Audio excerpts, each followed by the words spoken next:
nós, amigas, demorou pra esse momento acontecer, né? É com uma imensa alegria que a gente se reúne aqui hoje pra dar o start num projeto muito especial que a gente já tava tentando tirar do papel faz bastante tempo. E vai ser um primeiro vídeo de uma série de vídeos que vem por aí com uma temática importantíssima que linka nós três, que é o desenvolvimento infantil. Então a gente vai, a partir de agora, ter vários episódios com enfoques diferentes dentro dessa grande temática. E estou muito feliz de estar aqui com minhas amigas, minhas colegas de trabalho. Nós temos um propósito em comum, um propósito muito nobre, que é tentar levar ao máximo qualidade de vida para as crianças. Então o nosso objetivo aqui é tentar disseminar informações que aparecem em consultas, questionamentos que os nossos pacientes nos trazem, e para a gente tentar levar essas informações para pessoas que não necessariamente vão estar aqui passando pelos nossos cuidados presencialmente. Acho que é uma forma da gente poder agregar com o mundo, né? Essa é a ideia. Então vou apresentar as meninas aqui para vocês. Estou aqui com a doutora Bruna Butzki, nossa otorrinolaringologista, doutora Natália Brode Portela, nossa pediatra e neonatologista, e eu sou a Paola, odontopediatra e ortopedista dos maxilares, e hoje o assunto é respirador bucal. A gente vai falar um pouquinho sobre as questões de prevalência, vamos falar sobre sinais, sintomas, para a gente poder alertar famílias de que forma a gente pode estar mais atento a esses sinais e detectar o quanto antes essas questões das crianças que, cá entre nós, né, meninas, é um assunto importante e traz uma repercussão bastante negativa no desenvolvimento infantil e na qualidade de vida. Assim, em termos da minha prática clínica, lidar com o respirador bucal, com certeza hoje é 80% da minha agenda. Em especial, depois que eu entrei na área de ortopedia funcional dos maxilares, que a gente abre um olhar muito amplo pro desenvolvimento crâniofacial e desempenho, competência de desempenho das funções. Respiração, deglutição, mastigação, é literalmente a odontologia além dos dentes, né? Um olhar além do encaixe dentário, mas como a maxila se desenvolve, como a mandíbula se desenvolve, como que a gente tem essas estruturas se relacionando com cavidade nasal, com a orofaringe. Então é um assunto assim que eu gosto muito de estudar e de conversar porque é a minha prática clínica. E quando a gente percebe questões além, né, dos dentes, da odontologia, se faz muito necessário a gente ter essa integração multiprofissional com o otorrino, porque afinal de contas o que separa a gente é o céu da boca, né? É o osso ali do palato. Então não adianta o odontopediatra, o dentista, fazer um diagnóstico de respiração bucal e não ter um contato com o otorrino para pensar num tratamento em conjunto. E, além do mais, na área da pediatria, muitas vezes é o pediatra o primeiro profissional que vai fazer, né, vai detectar os primeiros sintomas, vai fazer a primeira investigação, vai ser a pessoa que desde o início, profissional que desde o início vai acompanhar aquela criança e eu gosto de dizer que vai ser o maestro na maioria das vezes dessa circunstância toda, né, vai começar a fazer os encaminhamentos, vai começar a conversar com a família sobre o assunto. Então é por isso que a gente está aqui hoje. E aí a ideia é fazer uma conversa mesmo, para a gente trazer questões da nossa prática clínica, o que a gente vivencia em conjunto ou nas nossas áreas em especial, para a gente poder agregar para as famílias. Assunto respirador bucal, quando a gente vê em livro-texto, sempre tem aquele shape, né? Aquela carinha da criança com aquele olhinho assim caído, aquele rosto afilado, o clássico. E esse não é difícil, né? A gente vê alguém caminhando na rua, bate o olho e sabe que não tá, tem alguma coisa que não tá muito bem. Mas a gente sabe que antes de chegar nesse ponto, a gente comeu bola. Alguém comeu bola. A gente podia ter visto isso muito antes. E cá entre nós, né? Nem sempre isso é um assunto que é muito abordado na consulta pediátrica. Tem muita coisa realmente pra ver, tem que pesar, tem que medir, tem que ver apagar incêndio, né? As otites, amidalites, todas essas coisas que a gente acaba vendo. Mas tem também uma questão muito importante que deveria sempre ser levada em conta, é o desenvolvimento global dessa criança. E isso passa por como é que é a rotina, como é que acorda, tá acordando cansado, não tá, é fácil tirar essa criança da cama, como é que tá dormindo, dorme bem, não ronca, baba no travesseiro, dorme com a boquinha fechada. E essa parte da anamnese que é muito rica, ela já pode nos dar pistas para que a gente consiga fazer esses encaminhamentos apropriados e não esperar gerar um sofrimento, né, para essa criança, porque muitas vezes a gente começa com uma série de intervenções. A criança que não tá aprendendo bem, não tá indo bem na escola, não tá participando da educação física, que tá desanimada e ninguém viu como é que essa criança tá dormindo, que é o básico, né? E um ponto que eu acho importante é que quando a gente vê um adulto que dorme mal, a gente sabe que aquele adulto ele vai estar sonolento durante o dia, né? Mas na criança muitas vezes é ao contrário. A criança que dorme mal, ela tende a ficar ligada no 220, ela tende a ficar mais ativa e muitas vezes levar um diagnóstico de hiperatividade, né? Eu já atendi vários pacientes, inclusive medicados para TDAH, que não foi perguntado se roncavam ou não de noite. Eram pacientes que tinham ronco, que tinham apneia, que respiravam pela boca e que por isso estavam agitados durante o dia. Então, é algo que a gente tem que avaliar realmente todas as faces assim, do desenvolvimento da criança. E essa questão de hiperatividade é algo que chama muito, muito atenção assim, nas consultas. Isso é muito importante, porque aí um equívoco de diagnóstico faz a criança não ser tratado para a questão central, né, que tem o problema, e ainda começa a fazer uso de uma medicação que, enfim, não deveria. Muitas vezes desnecessária, com efeitos colaterais. Então, eu acho que a gente tem uma tendência como profissionais muito mais preventiva hoje em dia, né? De buscar ativamente essas coisas. Mas, infelizmente, ainda tem muita coisa que passa batido, né? E se a gente for falar em prevalência, os estudos de prevalência para essa questão, eles têm, assim, uma grande variação de percentual, porque a gente não tem hoje uma classificação certeira do respirador bucal. A criança, para fechar o diagnóstico de respiração bucal, tem que ter esse critério. É uma síndrome, não é à toa. Síndrome do respirador bucal, porque a gente, né, tem um conjunto de sinais e sintomas. Então a prevalência ela varia bastante, mas quando a gente olha para estudos que apresentam dados de 56% de crianças na idade pré-escolar, eu até analiso esse dado com um senso crítico no seguinte sentido: como a gente não tem questões assim, determinadas de uma forma plena, né, dados de classificação, provavelmente existe muito dado que está subestimado. Sim. Até quando a gente vê epidemiologicamente dados relacionados à doença cárie.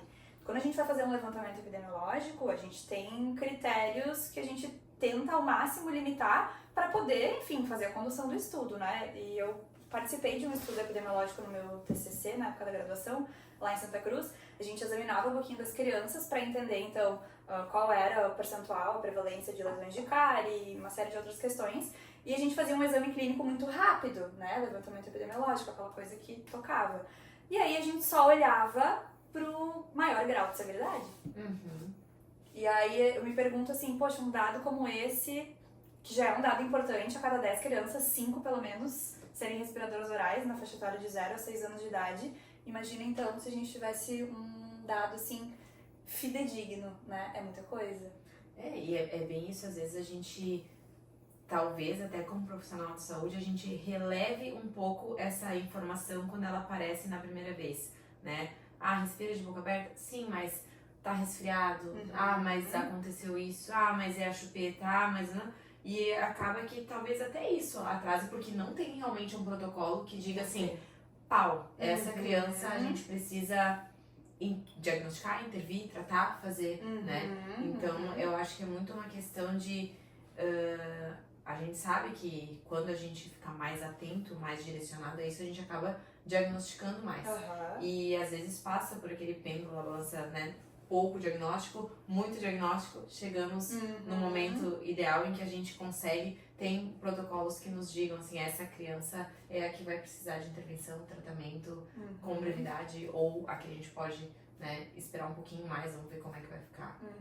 É isso aí. Até porque também, em relação a diagnóstico, a gente tem áreas diferentemente envolvidas que muitas vezes vão levar ao mesmo diagnóstico, mas condutas terapêuticas diferentes, né? Muitas vezes é um respirador oral que não vai ter que remover o adenoide, não vai ter que remover a amígdala e vai ter que tratar rinite, talvez. Não é cirúrgico, do ponto de vista otorrino, mas tem um palato atrésico e vai ter que disjuntar. A principal causa, na verdade, de respiração bucal é rinite alérgica, porque rinite é algo muito prevalente. E nas crianças que já têm um narizinho pequeno, qualquer inchaço da mucosa, obviamente que vai atrapalhar e fazer ela respirar pelo nariz. E a gente tem no nosso dia a dia, né? Quantos pacientes que têm respiração bucal porque tem uma super rinite, faz o tratamento da rinite que é clínico, que não tem efeitos colaterais e melhora muito, né? Mas mesmo a gente que tem essa questão de estar muito atenta a isso, pego muitos pacientes que já chegam para nós num quadro mais avançado e que vão acabar precisando fazer o tratamento da disjunção, enfim.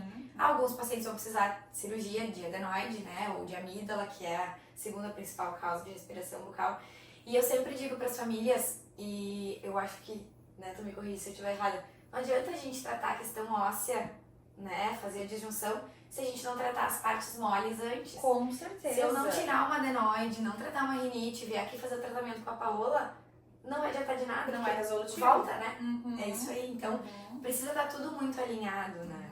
Por isso que não vejo outra forma a não ser tratar de forma multidisciplinar. É que a gente tem aquela frase, né? A função modifica a forma. Exato. Então, se a criança, né, vai fazer ali, disjuntar, o termo, Disjunção maxilar. Não, é que eu não sabia que era o verbo disjuntar. Mas, assim, se a criança segue ali, tendo que respirar pela boca, pode abrir com um caminhão, eu imagino que se ela não tiver ar passando, ela vai buscar respirar por ali de novo. Então, é esse tratamento combinado que tem que ser feito, essa atenção, né, em paralelo, para que o tratamento seja efetivo. Não adianta puxar para um lado, né, sem resolver o básico. Exatamente. E vamos falar agora um pouquinho, gurias, a respeito, assim, dos impactos na qualidade de vida infantil, o que a respiração bucal pode trazer de malefício para o desenvolvimento e para a qualidade de vida da criança, do ponto de vista otorrinolaringológico. Bom, eu acho que de maneira geral a gente tem que pensar na questão de desenvolvimento como um todo, porque a gente sabe que a criança que não dorme bem, ela não consolida as memórias, ela não aprende, né? Então a gente está falando de algo que é fundamental para a saúde das crianças, que é o sono. Tem aquela frase clichê, que na verdade é muito verdade, que não é à toa que a gente passa um terço da nossa vida dormindo, né? Dormir não é simplesmente desligar uma chave, fecha tudo, acabou, o cérebro descansa. Não, não é assim, né? Dormir é um processo ativo, tem muita coisa que acontece durante o sono. Então, se um terço da vida da criança não está funcionando bem, isso vai impactar em todo o resto do desenvolvimento, né? Então, eu acho que essa questão a gente tem que pensar e tem que falar muito sobre isso e alertar as famílias, porque a gente tem algo cultural de achar que roncar é normal. Muito cultural. Todo mundo ronca. Todo mundo ronca. E geralmente a criança que ronca, ela tem um pai ou uma mãe que roncaram desde a infância e não foram tratados na infância e seguem roncando na vida adulta e aceitam aquilo como normal, né? E é aquela premissa, né? Ai, ronca porque tá muito cansado. Não, tá sempre tem devagar. uma desculpa. Sempre tem uma desculpa pra justificar. Exatamente. Né? E tem estudos que comprovam que mesmo que a criança não ronque, só o fato de ela não conseguir respirar pelo nariz reduz muito a qualidade do sono dela. Criança e adulto, né? Até porque tem isso. A gente, quando fala em respirador bucal, eu quando mostro fotos nas consultas pros pais, a gente mostra imagens clássicas, a criança respirando assim, mas às vezes tá só com lábios entreabertos e tá respirando pela boca. Exato. Não tá passando ar Não tá passando por onde ar. deveria passar. A gente foi feito pra respirar pelo nariz, né? Isso, é uma respiração só, não é um ronco, é um pouco mais pesada, Isso né? aí, ruidosa. Ruidosa. E essa questão do conceito é difícil também, porque às vezes a gente pede pras famílias, e aí a criança ronca? Não ronca. Mas às vezes eu peço, me manda um vídeo, porque eu quero ver essa criança dormindo. E aí tá lá, a criança não tá roncando, mas realmente ela tá com a boquinha aberta, mas tá ressonando. Exatamente. Então, a questão conceitual é difícil também. A gente tem que estar atento a isso. Não adianta só perguntar ronca ou não ronca. Eu acho que tem que ser uma busca ativa. Tem que né? esmiuçar. E é interessante isso, né? Porque evolutivamente falando, pensando, né, desenvolvimento dos humanos, dormir é um comportamento que deixa a gente ali morto, né? 8 horas, então vulnerável. Então, se esse comportamento ele foi selecionado, né, durante a evolução, assim como o nariz, né, não caiu ao longo desses milhares de anos, é porque eles têm uma função importante. Dormir é importante, o nariz é importante. E não só pela questão do do dormir bem, mas poxa, o ar que passa pelo nariz, ele chega ali aquecido, filtrado, umidificado, diferente do ar que entra pela boca, né? Então, entender que o nariz tá ali não é pra bonito, né, também é importante. E a gente sabe que, além dessas questões todas, de tá bem no outro dia, é uma criança que tá rendendo, vários hormônios funcionam melhor quando a criança está em sono profundo, dormindo há um X tempo, e a gente sabe, hormônios do crescimento, tudo isso. Perfeito. Então, não dormir tem prejuízo na cognição, tem prejuízo no social da criança, né? Aquela criança que vai estar mais irritada, não vai querer brincar com os amigos, não vai estar com paciência, vai estar derrubando estojo, vai estar levantando, a prof vai estar reclamando, não vai estar desempenhando plenamente o que poderia estar desempenhando. Né? Até a questão de fome e saciedade, né? Esses hormônios a gente regula durante o sono, então a gente vê que as crianças têm uma tendência à obesidade maior quando elas dormem mal. É muita coisa, né? Obesidade se reflete em diabetes, hipertensão no futuro. Então, parece assim uma coisa muito banal, assim, dormir bem, mas também, né? Hoje em dia tá tão na moda dormir mal, uma sociedade tão agitada. Não tá. A gente tem que insistir de que o sono seja reparador, que ele tenha qualidade e que esteja tendo condições ótimas para isso, né? Então, boquinha fechada, respirando pelo nariz, não roncando, nem ressonando. E também, né, Paula, eu acho que essa parte tu pode falar melhor, a questão do desenvolvimento da face, né? Nossa, completamente. Porque o fato de respirar pelo nariz impacta no desenvolvimento dos ossos da face.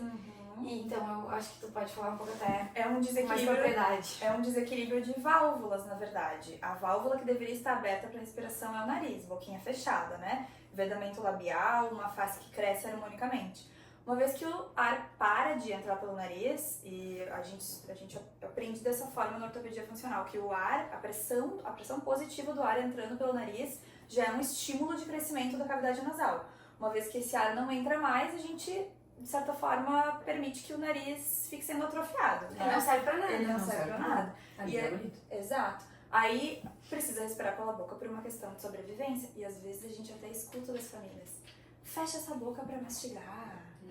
Olha a boca aberta, fecha a boca. Mas é uma questão de sobrevivência a criança estar. Sem contar os absurdos que a gente escuta de bota uma fita na boca pra dormir de Aqui, ó, aquela faixa. Amarra o queixo. Sim.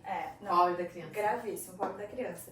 E aí, uma vez que a gente tem essa desregulagem de válvulas, a boca precisa estar aberta, a gente naturalmente já desenvolve uma hipotonia de lábios, a língua, que deveria estar colada lá no céu da boca, precisa estar para baixo para o ar conseguir entrar. Então é um desequilíbrio global, a criança começa a desenvolver uma face mais alongada, mais atrofiada, a tendência é que o céu da boca, ao invés de crescer transversalmente para os lados, tem uma tendência de crescimento mais superior, né? Aquele palato mais ogival que a gente vê em muitas crianças hoje. Então o crescimento crâniofacial, não é nem só dos maxilares, é completamente alterado. A postura corporal, a criança, para conseguir fazer uma respiração pela boca, muitas vezes projeta um pouco, né, o pescoço, para conseguir respirar, aquela barriguinha fica saliente, as costinhas desalinhadas, então é um desequilíbrio global do corpo. E, na verdade, o céu da boca, ele é o assoalho do nariz, né? Então, se a gente tem um crescimento vertical, essa criança vai se tornar um adulto com o nariz pequeno. Vai se tornar um adulto com dificuldade respiratória. Só que na criança, a gente consegue intervir na parte óssea, porque o osso é moldável, né? Exatamente. E no adulto a gente já não tem mais essa possibilidade. Então, na vida adulta, a gente fica tentando dar uma tapeada, a gente opera um desvio de septo, a gente trata uma rinite, mas aquela respiração plena, a gente não consegue, a não ser que a gente faça uma cirurgia para serrar o céu da boca, botar placa, que é algo muito mais invasivo. Muito mais né? invasivo. Então, a gente poder intervir preventivamente, acho que faz toda a diferença. E eu acho que esse é a grande paixão, assim, da pediatria, né? De trabalhar com crianças, porque a gente consegue detectar o problema quando ainda não tá tudo perdido, né? No momento oportuno. Isso. Em momentos onde a gente consegue, de fato, resolver o problema ao invés de fazer uma gambiarra lá na Isso frente, aí. né? E aí a ortopedia funcional dos maxilares vem nesse intuito, assim, de gerenciar o crescimento da criança, da gente conseguir reequilibrar, reorganizar, redirecionar o crescimento e resgatar esse equilíbrio. Né? Só que aí precisa respirar bem pelo nariz. Se vai ser um aparelho removível, um aparelho que é solto dentro da boca, que é um dos princípios da ortopedia funcional, a criança não vai querer sustentar o aparelho com a boca fechada, porque ela precisa de ar entrando pela boca. Então, por isso, não tem como iniciar uma ortopedia funcional, na maioria das vezes, se o nariz não está funcionando bem, né? Sim. Se não passa pelo otorrino, se não controla bem as questões respiratórias. Né? E uma coisa que a gente já estava conversando antes é que eu sempre gosto de conversar com as famílias sobre a gente se preocupar tanto com o desenvolvimento dos nossos filhos, das nossas crianças, e a gente quer sempre estar estimulando, né? Então a gente coloca na linha de música, a gente coloca na natação, a gente busca brinquedos educativos e tal. Mas se o básico não vier antes disso, não adianta a gente estimular, né? Então a criança ela precisa dormir bem, ela precisa respirar bem, ela precisa escutar bem. Então a gente tem que dar condições para que as crianças se desenvolvam. Não é que elas não vão se desenvolver, né? Eu, por exemplo, fui uma respiradora bucal. Eu também. Tenho todas as consequências, queixinho pra trás, postura. Eu me desenvolvi, eu tô aqui. Sobrevivi. Sobrevivendo. Sobrevivemos. Mas eu gosto de dizer que assim, a criança vai se desenvolver, mas tem uma corda puxando pra trás e ela tem que remar contra uma força.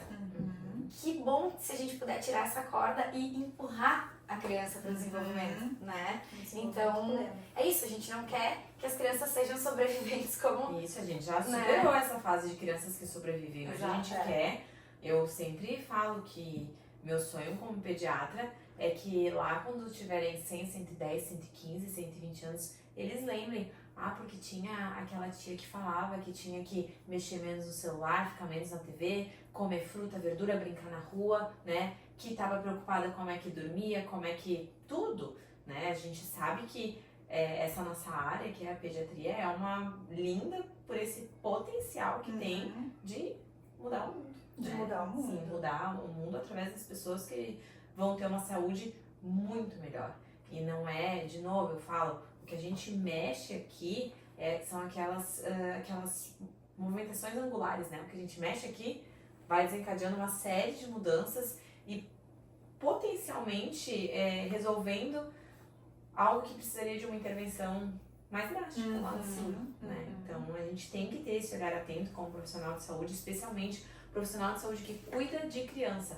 A gente tem que, o foco na prevenção, ele é essencial. E isso de fazer o básico é uma coisa que hoje em dia é uma briga importante de se comprar, né? Porque muitas vezes a gente, né, eu vejo, a gente conversa sobre isso, as pessoas querendo encher as crianças de vitaminas, de prebióticos, de não sei o quê, mas daí pergunta, come fruta, come verdura, brinca ao ar livre. Dorme bem? Dorme bem? Não adianta. Pode, assim, jogar um caminhão de suplemento que não resolve. O básico bem feito ainda é, assim, a chave de tudo. A chave de tudo, é verdade. Comer, dormir, né? A gente sabe que isso é a pedra angular de tudo. É verdade. Ai, gurias, adorei. Eu também. Acho que é um início aí de uma jornada que vai dar muito pano pra manga. Acho que poderia ter mais, 20 episódios falando só sobre a respiração bucal, né? Que é realmente uma das questões basais muito importantes, mas acho que já foi um início muito legal, né? Adorei. Espero que vocês tenham gostado também, porque cá entre nós a gente amou esse momento e estamos prontíssimas para os próximos. E acho que era isso, meninas. É isso. Muito bem. Até a próxima. Até a próxima.